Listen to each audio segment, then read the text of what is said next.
Laminating is a process describing the layering of fat, often butter, and dough. The three most common laminated doughs are Danish pastry, croissant, and puff pastry. Even though these products are very different, they share several common laminating techniques. After the dough is mixed for puff pastry, or mixed and fermented in the case of Danish and croissants, it first needs to be cooled in a dough tub or overnight in the cooler.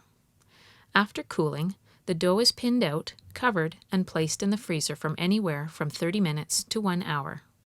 If you are using butter as your fat, plasticizing the butter takes place while the dough is cooling in the freezer. For some applications, the butter is removed from the cooler and immediately plasticized by pounding with a rolling pin.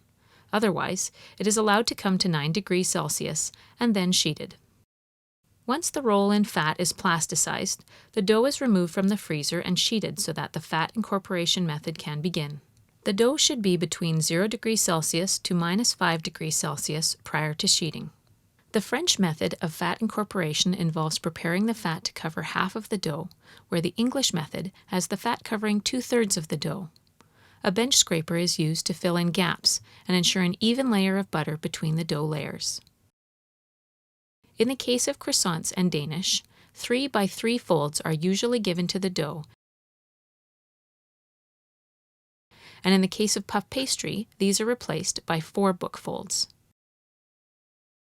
The total layers of fat and dough can range from 48 to 1200, depending on the laminating sequences used and the product required.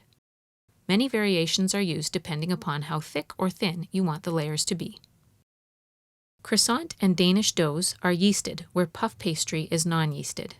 In the case of puff pastry, all the leavening action comes exclusively from the laminating.